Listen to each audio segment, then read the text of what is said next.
오늘의 말씀은 창세기 38장 28절에서 30절 말씀입니다. 해산할 때에 손이 나오는지라 산파가 이르되 이는 먼저 나온 자라 하고 홍색실을 가져다가 그 손에 메었더니 그 손을 도로 들이며 그의 하우가 나오는지라 산파가 이르되 내가 어찌하여 터뜨리고 나오느냐 하였으므로 그 이름을 베레스라 불렀고 그의 형 곧 손에 홍색실 있는 자가 뒤에 나오니 그의 이름을 세라라 불렀더라. 아멘. 예나 지금이나 부모님들의 가장 큰 관심 중에 하나는 자녀들이 공부 잘하는 겁니다.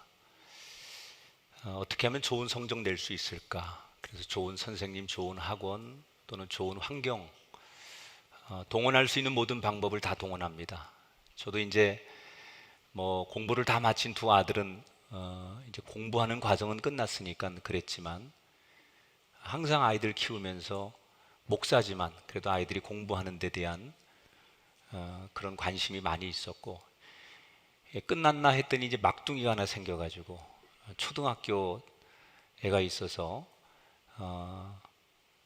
말로는 너 공부 안 해도 돼 그러지만 막상 또 공부하는 거 들여다보면 공부 잘하기를 원하지요. 다른 부모님들도 다 마찬가지예요.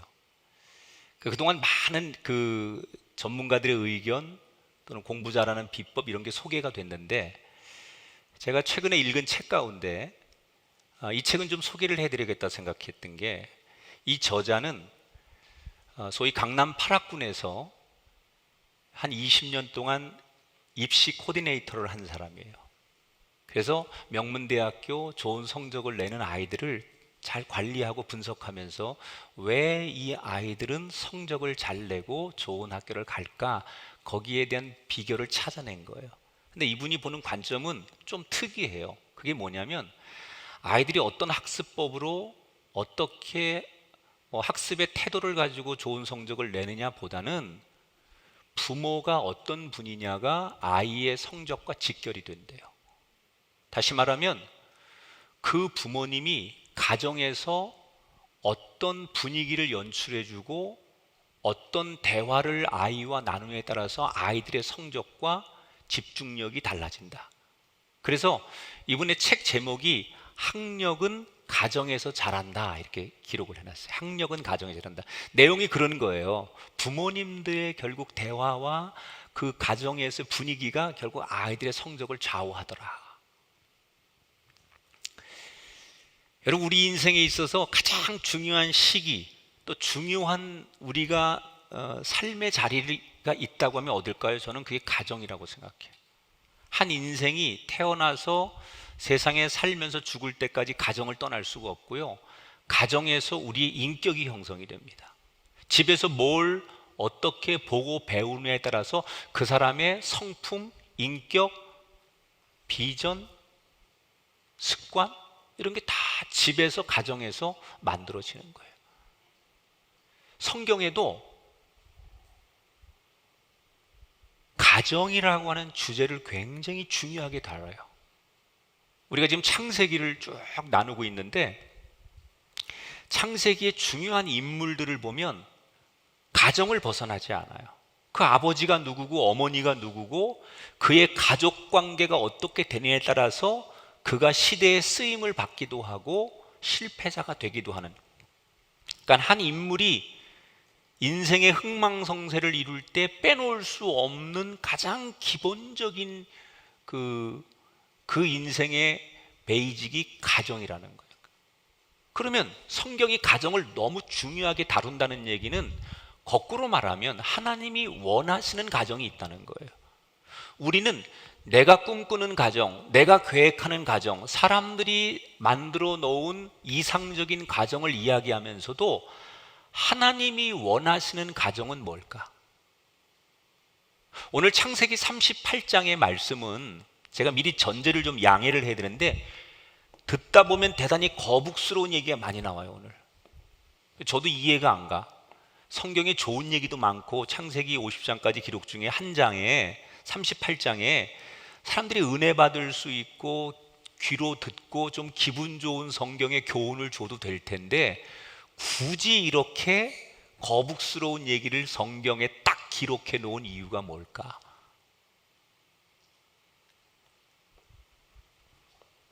지난 시간에 37장에 여러분 요셉이 형들에 의해서 이집트의 종으로 팔려가죠. 그리고 그는 거기서 13년 동안 고생을 하다가 이집트의 총리가 돼요, 이제는. 그런데 오늘 37장에서 딱 38장으로 넘어오면서 요셉이 이집트에 팔려가서 13년 동안 종살이를 하는 이야기를 놔두고 독자들을 요셉의 다른 형제들은 그 시간에 어떻게 사는지를 보여주고 있어요.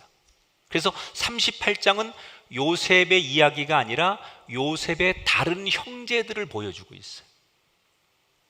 그 중에 요셉의 형제들이 많잖아요. 그 중에 넷째 유다의 얘기를, 그러니까 요셉의 형이죠. 야곱의 넷째 아들 유다라고 하는 사람의 이야기를 아주 집중적으로 조명해서 다뤄요. 이것도 이유가 있는 거예요. 성경은 왜 많은 형제들 가운데 유독 38장에서 유다라고 하는 사람의 인생을 조명하고 그 이야기를 기록해 놨으며 왜 요셉 얘기를 하다 갑자기 다른 형제들의 이야기로 우리 독자들을 끌고 가는 걸까? 하나님은 뭔가 계획이 있는 거예요.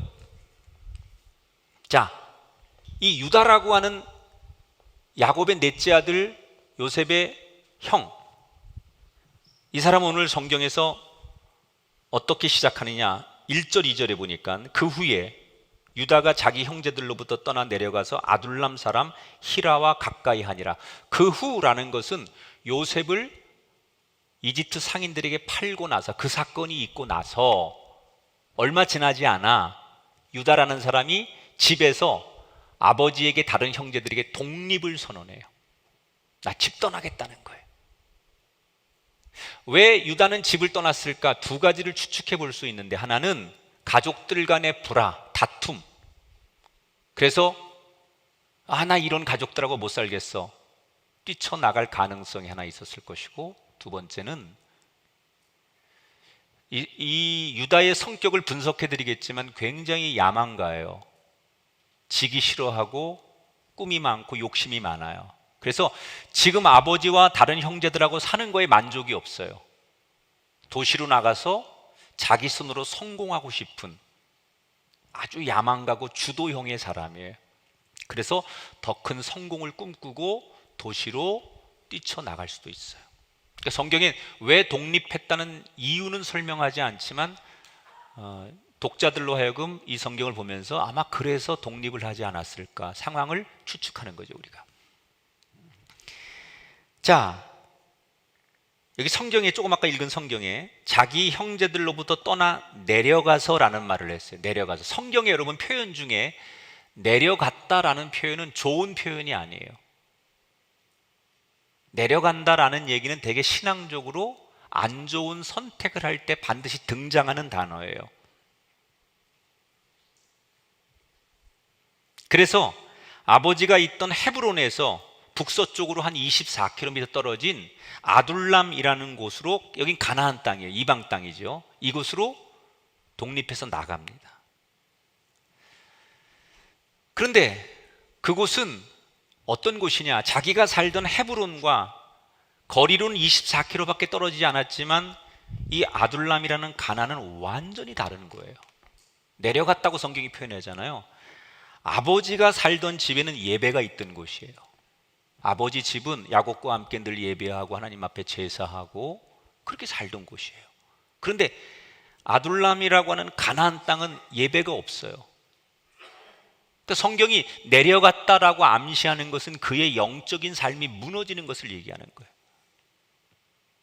가나안의 문화, 그것은 우상을 섬기는 이방 문화, 그 다음에 향락과 타락이 있는 문화예요. 그곳에 가서 그 가나안 사람들의 문화의 죄에 쉽게 동화되는 거예요. 급속도로 가나안 문화에 빠져들어요. 여러분, 사람이 예배를 떠나면 내 믿음을 내가 지킬 수 있을 것 같지만 그렇지 않습니다. 신앙의 공동체를 떠나면 나는 어디 가 있든지 내 중심을 지킬 거라고 말하지만 그게 쉽지 않습니다. 사람은 환경의 동물이기 때문에 훈련되고 습관되는 대로 사는 거기 때문에 예배와 영적인 것도 훈련이 되면 그렇게 살지만요, 멈추면 자전거 페달을 계속 밟다가 멈추면 자전거는 쓰러지는 거예요. 신앙이라는 것은요, 한 번 은혜 받고 한 번 내가 세워졌다고 되는 게 아니에요. 끊임없이 하나님 앞에 설 때까지 나의 영성을 위해서 페달을 밟는 게 신앙이에요. 그래야 쓰러지지 않는 거예요. 근데 어떤 사람들은 나는 자신 있다 이거예요. 그래서 내려가죠. 공동체를 떠나요. 그 여러 가지 이유에서.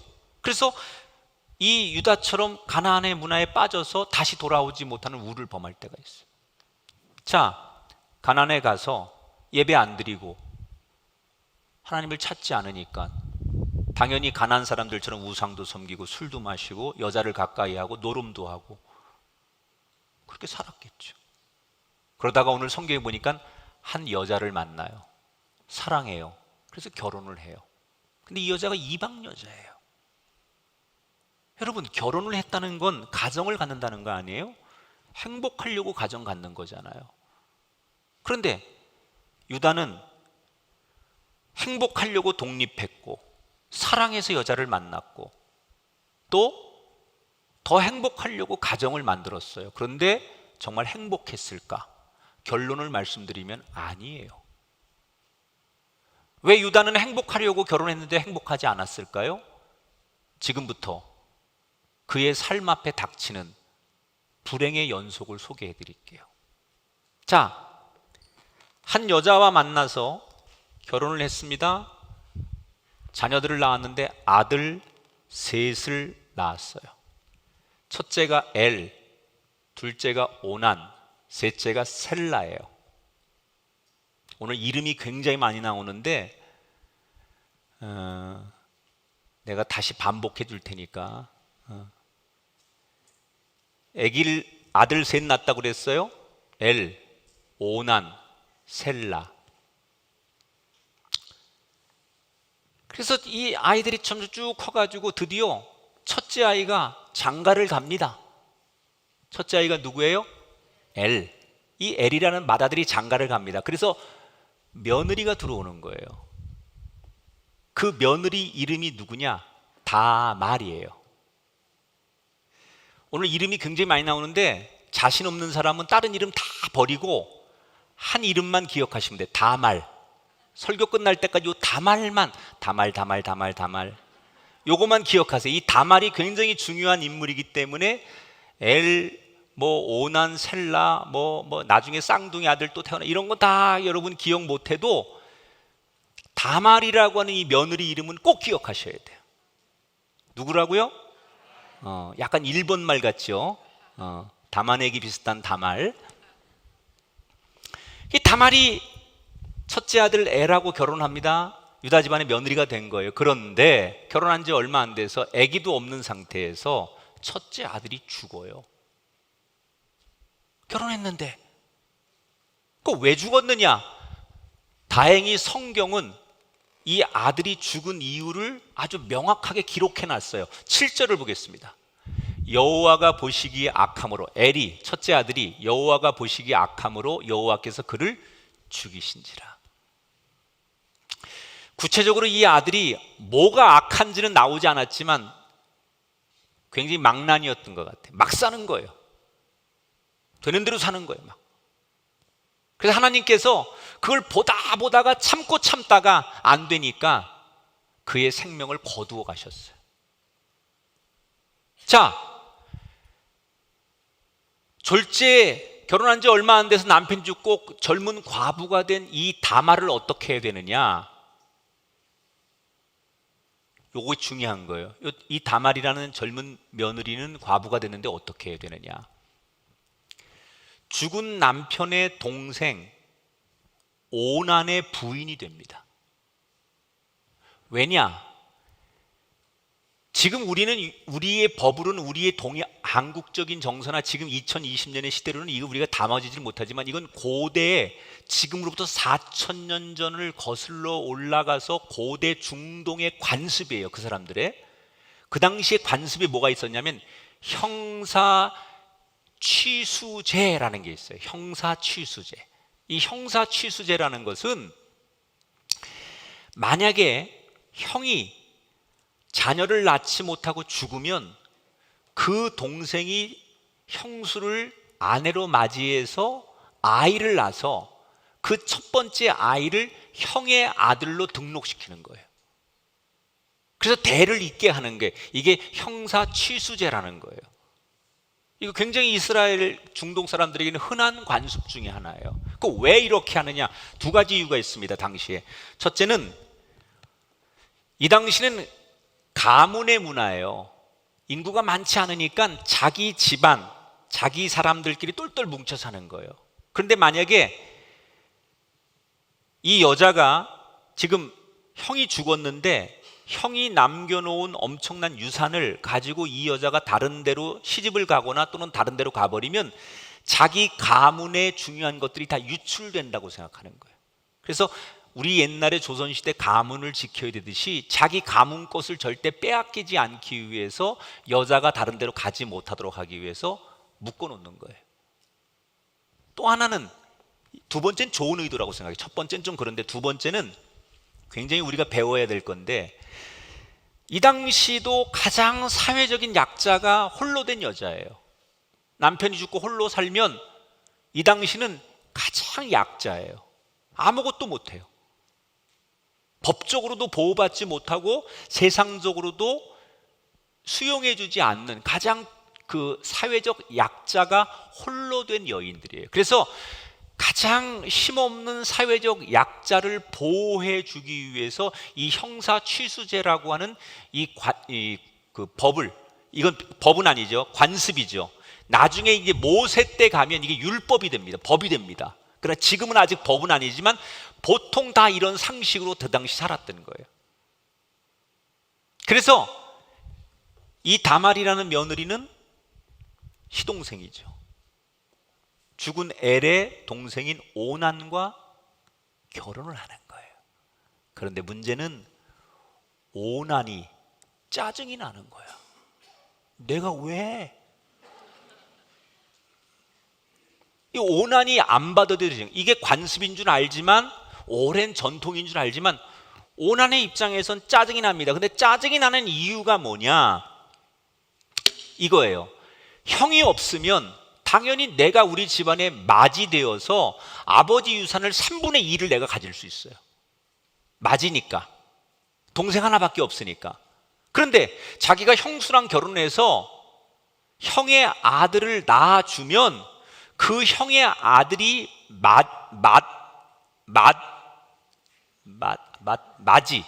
맏이의 지위를 가지고 자기보다 더 많은 4분의 2의 재산을 가져가요.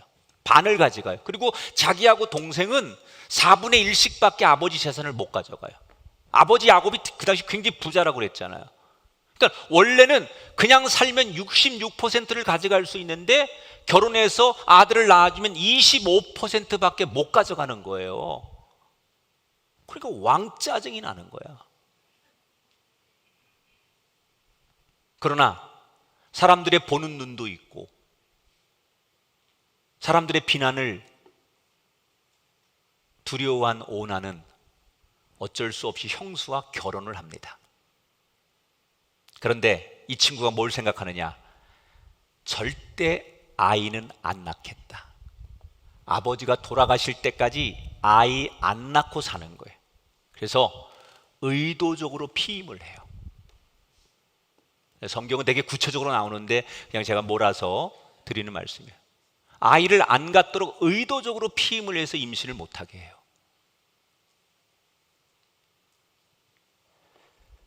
자, 여러분,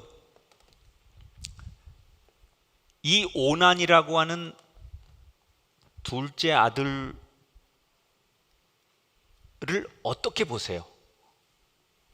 이 사람은 어떤 사람이라고 하면 딱 좋을까요? 전 이렇게 규정하기 하면 좋을 것 같아요. 돈을 위해서는 아버지도 형도 형수도 가족을 버릴 수 있는 사람. 돈보다는 더 중요한 게 없어요. 돈보다 더 중요한 게 없어요. 가족은 돈 밑이야. 이 사람에게 제일 중요한 인생의 가치는 돈이에요. 그래서 아버지 입장이나 형과 형수의 입장 전혀 고려하지 않는 돈을 선택하는 인생. 하나님이 이런 오난을 보다 못해 너도 안 되겠다. 그래서 그의 생명도 거두어 가세요. 자, 여러분, 한 가족이 쫄딱 망한 거예요. 한 가정이 졸제에 장남 차남이 죽어버렸어요. 아들 셋 중에. 도대체 행복했던 우리 가정이 왜 이렇게 갑자기 연속의 불행이, 고난이, 감당할 수 없는 시험이 찾아오는지 아버지 유다 입장에서는 이해가 되지 않는 거예요. 도대체 멀쩡했던 우리 가정이 하루아침에 이렇게 풍지박살이 나고 멀쩡한 두 아들이 죽어버렸어요. 왜 이렇게 된 걸까? 이런 불행이 왜 온 걸까? 유다가 어떤 결론을 내리느냐? 이건 딱 하나, 며느리가 잘못 들어와서. 저 다말이 우리 집에 시집 오는 날부터 불행이 시작된 거야. 그래서 첫째 아들 엘도 죽고 둘째 아들 오난도 죽은 거야. 결론을 그렇게 내요. 그러면 관습대로라면 이제 이 다말은 어떻게 해야 되느냐? 유일하게 남은 셋째 아들하고 결혼해야 돼요. 그런데 아버지 입장에서는 덜컥 겁이 나는 거야. 이 다말과 결혼한 두 아들이 다 죽었는데 이 셋째 아들과 결혼시키면 얘도 죽을 것 같거든. 그래서 이렇게 핑계를 대죠. 아직 미성년자니까 성인이 될 때까지 결혼할 수 없다. 그래서 다말이라는 며느리에게 이 셀라 셋째 아들이 성인이 될 때까지 결혼할 수 없으니 친정집에 가 있어라 하고 떼어놓고 돌려보내요. 결혼시킬 생각이 없는 거예요.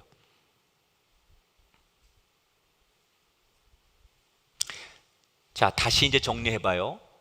이 유다라고 하는 사람이 자기 가정의 불행의 모든 원인이 저 여자 때문이다라고 모든 원인을 다말에게 제공했어요. 그건 말이 안 되는 거죠. 왜? 성경에서 뭐라고 말했어요? 아까 그 아들이 하나님 보시기에 악함으로. 다말 때문이 아니에요. 하나님이 그 아들들이 망나니로 살고 워낙 죄를 짓고 아무리 참아도 더 이상 안 될 것 같으니까 그들의 생명을 걷어가신 거예요. 그런데 해석을 다르게 하는 거예요. 그러면 우린 다시 이렇게 물어봐야 돼요. 도대체 무엇이 그 아들들의 삶을 그렇게 악하게 살도록 했을까? 그 아들들이 언제부터 그렇게 악해졌을까?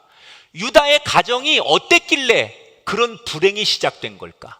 도대체 어디서부터 이 아이들이 잘못된 걸까?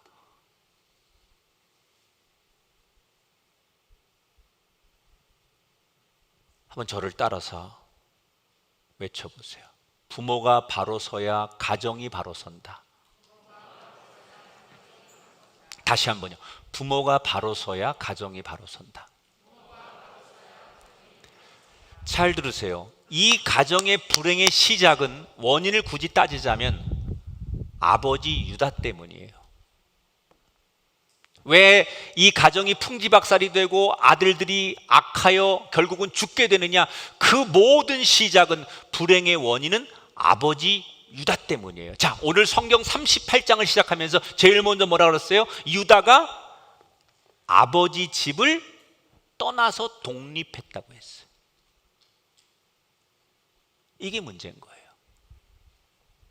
아버지 집을 떠나니까 그는 예배가 없었어요.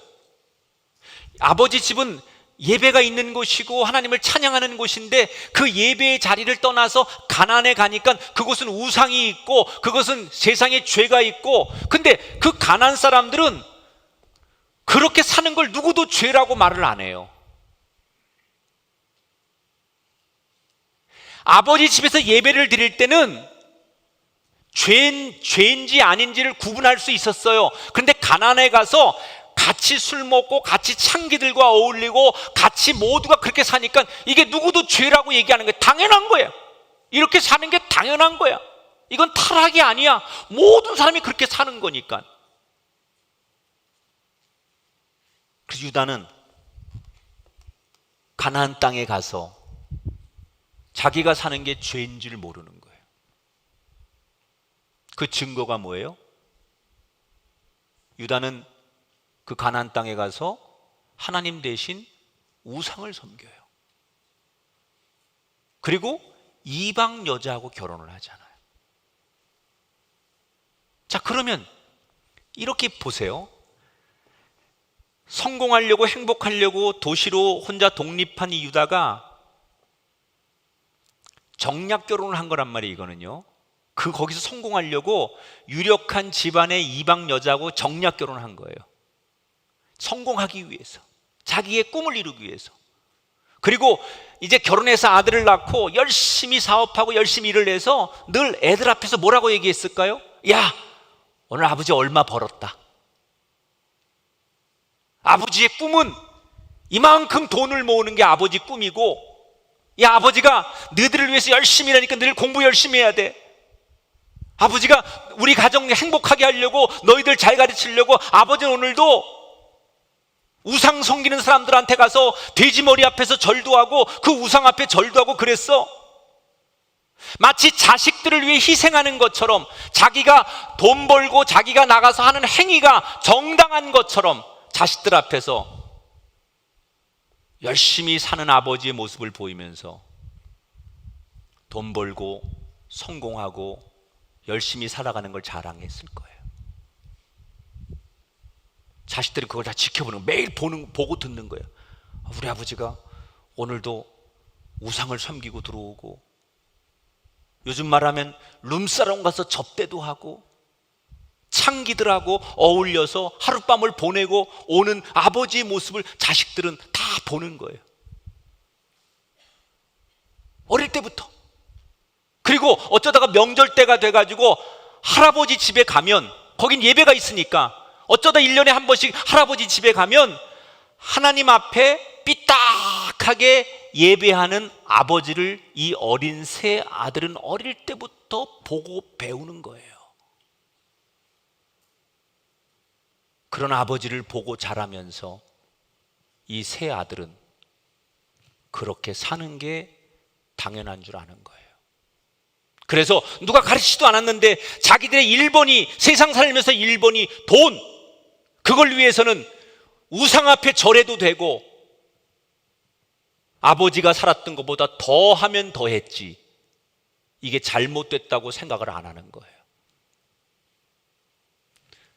그래서 그 아들들이 결국 하나님 앞에 심판을 받은 거거든요. 그러면 거꾸로, 만약에 이 아버지 유다가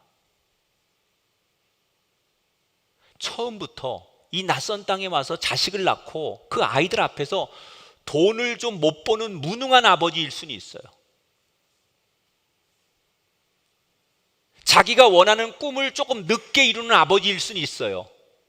그러나 그 자녀들 앞에서 하나님 앞에 정직하게 살아야 되고 믿음으로 살려고 하고 그 말씀을 가까이 하고 아침 저녁으로 무릎 꿇는 모습으로, 경제적으로는 좀 풍요롭지 않았고 자녀들에게 뭔가 해주고 싶은 걸 다 해주지 못하는 아버지일지라도 믿음으로 살려고 몸부림치는 모습을 만약에 어릴 때부터 이 아이들에게 보여줬다면 이 세 아들의 운명은 어떻게 바뀌었을 것 같아요?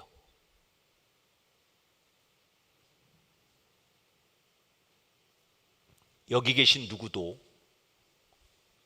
결혼하신 분들은 자기의 가정과 자기의 자녀가 행복하길 원하십니다. 하실 분도 마찬가지예요. 내가 결혼하면 이런 가정을 이루길 원하고 자녀를 낳으면 이렇게 행복했으면 좋겠다. 모두가 인간은 그런 꿈을, 소원을 가지고 있어요. 그러면 그 소원을 이루려면 우리가 어디서부터 어떻게 우리 가정과 자녀를 만들어야 할까? 많이 대화하면 됩니까? 자식을 위해, 가족을 위해 적당히 외식도 해주고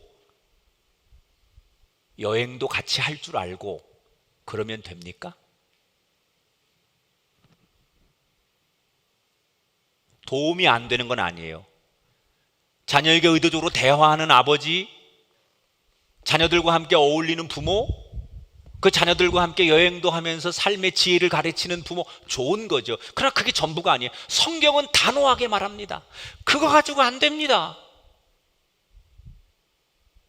자녀들에게 그런 거 정도로 내 자녀가 정말 우리가 바라는 대로 행복하고 하나님 앞에 거룩한 자녀로 자랄 수 있냐? 아니라는 거예요. 성경이 뭐라고 말하느냐? 부모가 먼저 믿음의 본을 보이라는 거예요.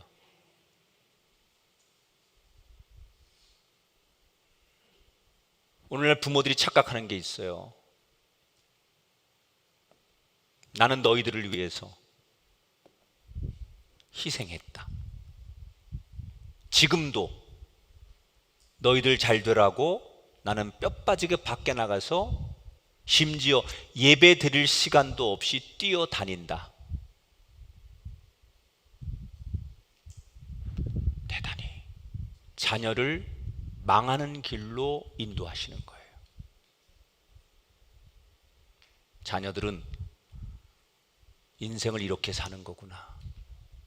예배 드릴 시간도 없이 돈을 위해서, 직장에서 출세를 위해서, 자기의 꿈을 이루기 위해서 이렇게 사는 게 아버지가 자기에게 가르치는 길이라고 생각하는 거예요. 여러분이 만약에 그런 가치관을 가지고 있다면 마음으로는 내 자녀가 잘 되기를 소원하실지라도 대단히 힘드실 거예요.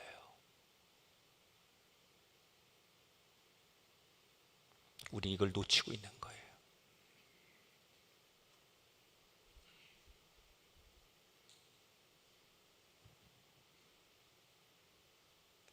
부모의 뒷모습이 자녀의 모습이에요.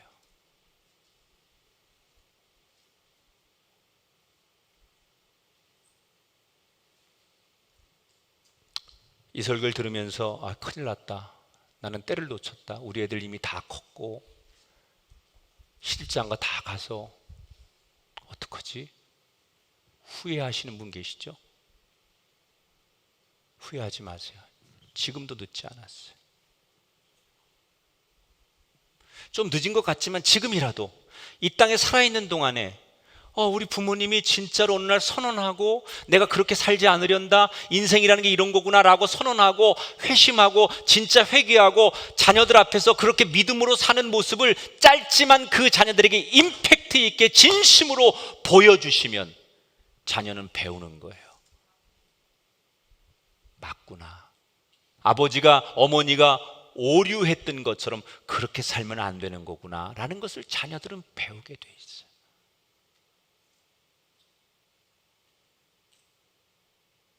사랑하는 여러분, 여러분의 자녀가 행복하기를 원하신다면 여러분 오늘 내가 먼저 믿음의 본을 보이셔서 여러분의 가정에 자녀들이 온전하게 세워지게 되길 주의 이름으로 축원합니다. 자, 여기서 끝나지 않아요. 이 유다라는 사람의 삶의 불행은 또 시작됩니다. 어떻게 가느냐? 얼마 뒤에 이번엔 아내가 죽어요. 기가 막힌 거 아니에요? 첫째 아들 장가 가자마자 죽고 둘째 아들 장가 보냈더니 또 죽고 초상 2번 치렀는데 얼마 지나지 않아서 아내가 죽어요. 아내가. 이 아내가 죽는 건 당연한 거 아니에요? 여러분, 저는 멀쩡한 아들 둘이 죽었는데 어떤 엄마들 그 정신으로 살겠어요? 무슨 병이 와도 오지 않겠어요? 아무튼 아내가 죽어요. 기가 막힌 거예요. 아들 둘 죽고 아내까지 죽었어요. 자, 여러분, 지금 이 유다에게 일어나고 있는 이 모든 사건은 영적으로 풀어보면 하나님께서 지금이라도 유다에게 너 내게로 돌아오라라고 하는 하나님의 부르심이에요. 그런데 유다는 영적인 영혼의 귀가 닫혀 있기 때문에 이 지금 사건 속에서 하나님의 부르심을 못 듣는 거예요. 첫째 아들 죽고 둘째 아들 죽고 아내까지 죽는 이 엄청난 고통과 사건 앞에서 하나님은 지금이라도 너는 내게로 돌아와야 할 사람이라고 말씀하시는 건데 이걸 못 듣는 거예요. 그리고 더 자기의 신념만 확고해지는 거예요. 이 모든 우리 가정의 불행의 원인은 누구 때문이라고? 디말 말고 다말. 누구요? 내가 다말만 붙들라 그랬죠. 오늘 다말만. 다말. 얘 때문이다. 그러는 사이에 셋째 아들 셀라가 성인이 됐어요. 그러나 결혼시킨 마음이 없었기 때문에 결국 며느리를 부르지 않아요. 이때나 저때나 시아버지가 말씀한 대로 기다리면 돌아갈 줄 알았는데 시댁으로부터 외면당하고, 이 다말은 그렇다고 자기 혼자 살아갈 길이 막막하고 오도 가도 할 수 없는 이 기구한 운명의 다말이라고 하는 여자는 너무 억울하지 않아요? 자기 때문에 남편이 죽은 게 아니에요. 자기 때문에 이 가정에 불행이 온 게 아니에요. 자기도 피해자예요. 그런데 시아버지는 자기를 죄인으로 몰아가는 거예요. 너무 억울하잖아요. 비참하잖아요. 여러분이 다말이라면 어떡하시겠어요? 시댁에 찾아가서 나 책임지라고 항의하시겠어요? 아니면 이게 내 운명이니까 이 기구한 팔자 받아들이고 살자 그리고 조용히 사시겠어요? 둘 다 어렵죠. 그런데 이 다말이 지금부터 우리가 상상할 수 없는 방법으로 시아버지에게 다가갑니다. 개봉박두. 상상할 수 없는 방법으로. 시아버지가 유다잖아요. 어느 날 그렇게 부인이 죽고 나서 양털을 깎기 위해 친구들하고 딥나라고 하는 곳으로 갑니다. 제가 일전에 한번 설교했는데 이 중동 사람들은 양털을 깎는 시즌이 있어요. 이때 양들을 몰고 저 바깥에 외곽 도시에 나가서 양털을 깎을 때 축제를 벌입니다. 1년 내내 목축이 잘 되기를 기원하는 신전, 제사를 드리는 거예요. 그러니까 우리나라 옛날 농사 짓는 사람들이 풍년제 기원하는 거하고 비슷해요. 근데 여러분, 이런 문화 속에 반드시 등장하는 게 뭐냐면 술이에요. 술. 우상에게 가서 제사를 지내면서 반드시 술이 들어갑니다. 그리고 몇 날 며칠 그 술과 함께 흥청망청하니까 반드시 따라오는 게 여러 가지 성적인 쾌락이에요. 그래서 제사를 드리면서 신전 주변에 창기들이 모입니다. 그럼 그 창기들하고 돈을 주고 관계를 하는 거예요. 그게 아주 그 당시에 만연한 습관들입니다. 유다가 양털을 깎기 위해 친구들하고 딥나로 갑니다. 이때 다말이 시아버지의 동선을 알아요. 그리고 행동을 하는데 어떤 행동을 하느냐? 당시에 과부는 과부가 입는 옷이 있어요. 근데 이 옷을 벗고 창기들이 입는 아주 야한 옷을 입어요. 갈아입어요. 화장을 하고 향수를 뿌리고, 그리고 그 당시의 풍습대로 여자가 얼굴을 가립니다. 그리고 신전 부근에 가서 시아버지가 오기를 기다리는 거예요. 아무것도 모르고 유다가 술이 취해 창기 주변을 서성일 때 다말이 다가가서 유혹을 합니다. 이게 다말이라고 상상을 못한 유다는 이미 욕정에 굶주려 있었기 때문에 충동적으로 그 자리에서 넘어가요. 관계를 맺으면 대가를 지불해야 돼요. 어떤 대가를 지불한다고 약속을 하느냐? 염소 새끼 한 마리를 주겠다고 그래요. 근데 당장 염소 새끼 한 마리가 없으니까 내가 나중에 주는 걸로 하고 담보물을 하나 맡깁니다. 이때 유다가 뭘 맡기느냐, 자기의 이름이 적혀 있는 도장, 그리고 자기의 신분을 나타내는 지팡이, 이거 두 개를 다말에게 맡겨요. 그리고 집에 돌아오죠. 관계를 맺고 창기를 산 다음에. 그리고는 자기 친구 히라라고 하는 친구에게, 야, 내가 직접 가는 건 얼굴도 있고 체면이 있으니까 네가 가서 내가 맡긴 그 도장하고 지팡이 그 창기한테 좀 찾아와. 그래서 염소 새끼 한 마리를 주면서 심부름을 시킵니다. 친구한테. 그러니까 이게 이 유다라고 하는 사람의 이중성을 보이는 거예요. 그렇게 뒤에선 노란하고 겉으로는 자기의 체면 때문에 전면에 나서지 못하고 친구에게 그 심부름시키는 아주 이중적인 인간의 모습을 보여주는 거죠. 그런데 이 친구가 심부름 가가지고 이 창기를 못 찾는 거예요. 왜? 이 다말은 계획과 동시에 자기 일을 이루고서 사라져 버립니다. 집으로 갑니다. 그러니까 창기를 못 찾죠. 길거리에서. 아무리 찾아도 유다가 관계를 맺은 창기를 찾을 길이 없는 거예요. 그래서 결국은 찾지 못하니까 도장도 지팡이도 못 찾는 거예요. 이상하다. 분명히 거기서 만난 창기인데 왜 못 찾을까? 왜 없을까? 왜 아는 사람이 없을까? 궁금하지만 결국 알 길이 없는 거예요.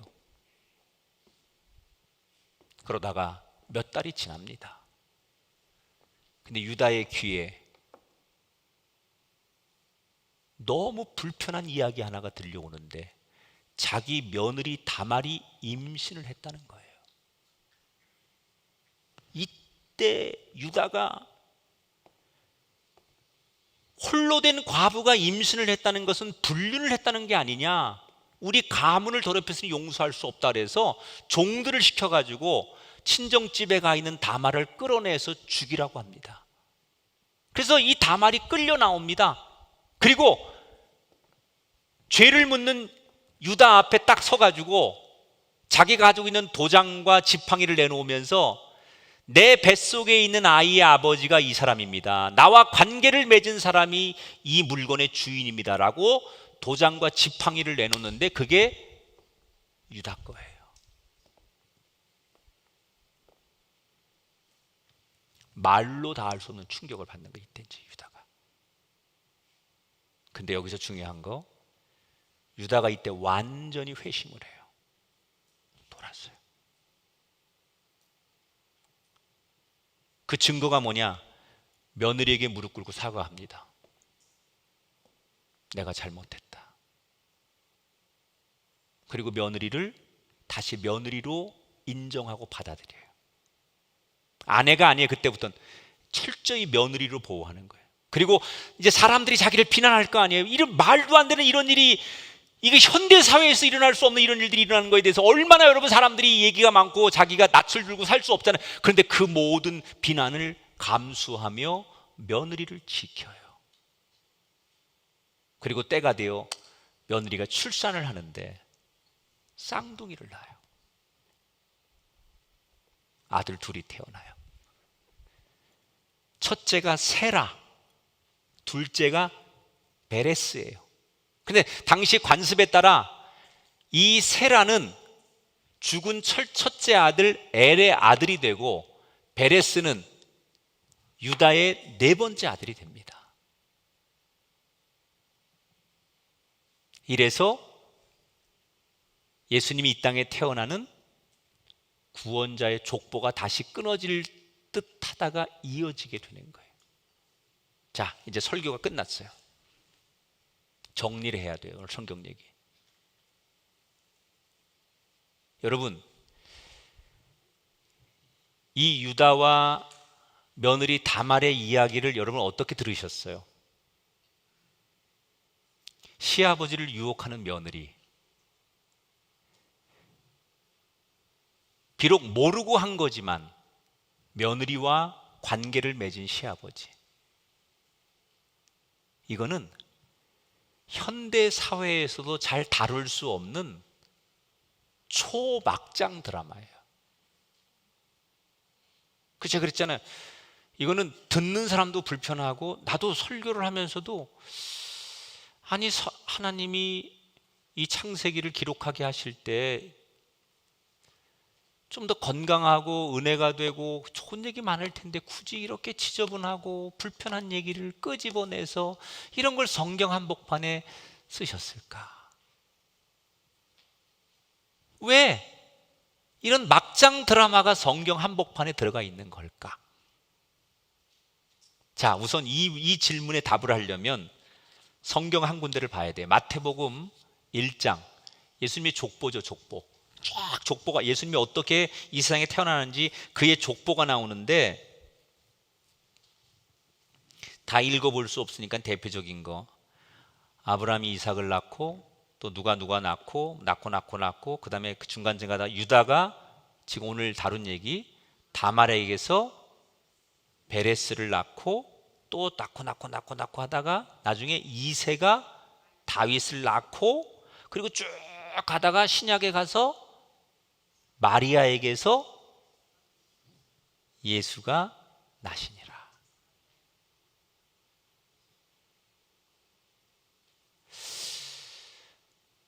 하나님이 이 땅에 구원자로 오시는데 이렇게 지저분하게 오실 수 있을까?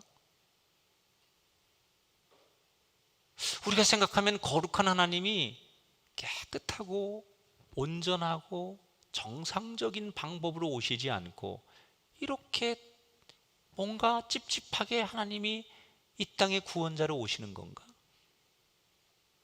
자, 이게 두 가지를 우리가 한번 해석해 봐야 돼요. 왜 그러셨을까? 하나님께서 그 옛날 아브라함에게 나타나서 약속을 하셨어요. 뭐라고 약속하시냐? 아브라함아, 내가 너의 후손을 통해서 이 땅에 구원자를 탄생할 것이다 라고 약속하셨어요. 하나님이 약속한 거예요, 아브라함에게. 그런데 그 아브라함의 후손들 가운데 유다의 집에 지금 후손이 끊어질 상황이 된 거예요. 이때 그러면 인간들의 타락 때문에 하나님의 약속이 깨질 판이 되는 거예요. 지금 아브라함의 후손을 통해 이 땅에 구원을 하시겠다고 약속하셨는데 인간들의 타락과 인간들의 무지함 때문에 하나님의 계획이 깨질 판이 되었어요. 이때 하나님이 당신이 한 약속을 이루어내시기 위해서 말도 안 되는 일을 만들어서라도 후손을 만드시고 이 땅의 구원자 되신 예수 그리스도를 이르게 하는 약속을 지키셨다는 거예요. 제가 여러분에게 두 가지를 교훈하고 싶어요. 하나님의 구원의 은혜는 거룩하고 온전하고 깨끗하고 흠없는 사람을 통해 이루어지는 게 아니에요. 물론 그런 사람을 통해서 하나님이 존귀하게 역사하지만 때로는 우리의 삶이 보잘것없고 가장 유치하고 타락하고 가장 죄 많고 아주 진흙구덩이에 먼지구덩이에 쓰레기구덩이 같은 인생일지라도 하나님은 어떤 사람도 포기하지 않으시고 그 속에서 한 송이의 꽃이 피듯 구원의 역사를 이루는 분이라는 거예요. 그러니까 우리가 함부로 정죄하면 안 돼요. 나는 너보다 깨끗하고 나는 너보다 옳게 살았고 너같이 더러운 사람들, 너같이 타락한 사람들, 너같이 윤리적이지 못한 사람들 감히 교회에 오면 안 돼. 이렇게 말하면 안 돼요.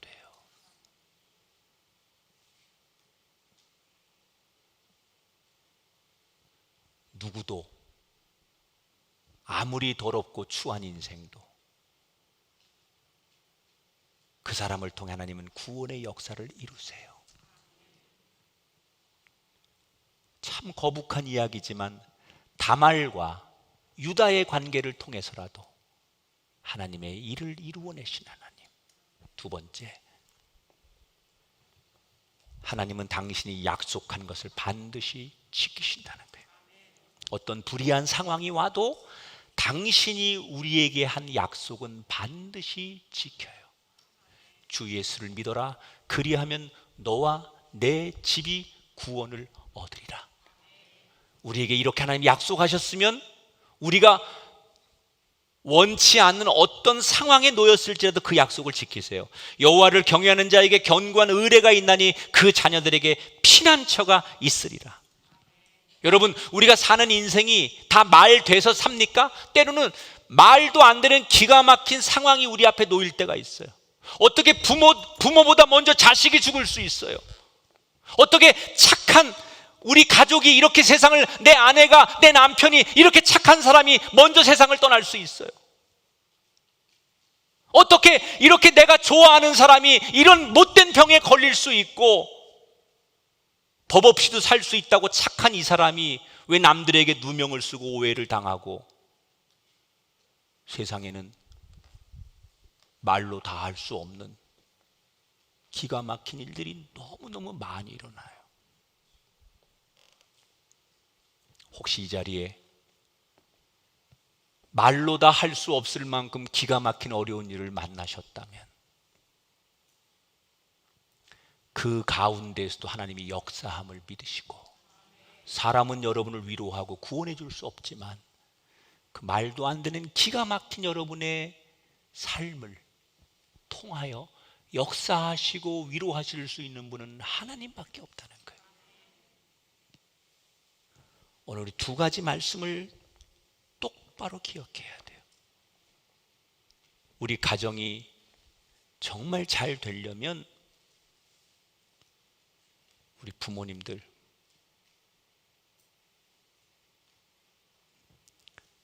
경제적으로 조금 어렵게 살아서 조금 부족해도 내가 믿음의 본을 보일 수 있다면 그게 자녀를 살리는 거예요.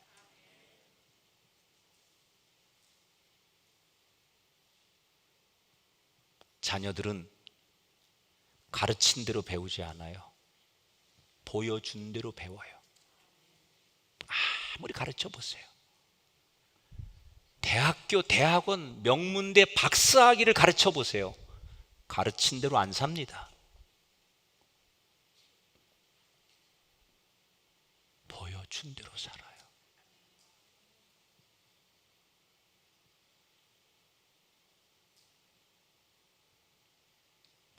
우린 지금 전혀 잘못 가고 있는 거예요. 뭘 위해 사세요? 무엇이 여러분에게 중요해요?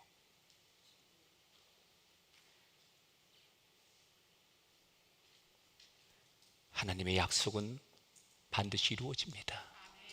기가 막힐지라도, 말이 안 될지라도 그 속에서 하나님의 약속은 내 상황과 상관없이 이루어지고 있음을 믿으시고, 기가 막히고 말이 안 될 때는 딱 하나만 붙드시면 돼요. 약속을 이루시는 하나님. 우리 가정이, 여러분의 가정이 하나님의 눈에 들어오는 멋진 가정들이 다 되시기를, 그래서 정말 진짜 우리가 꿈꾸고 기도하는 그런 가정 생활들이 되도록 주님의 이름으로 여러분의 가정을 축복합니다. 영상을 만나보겠습니다.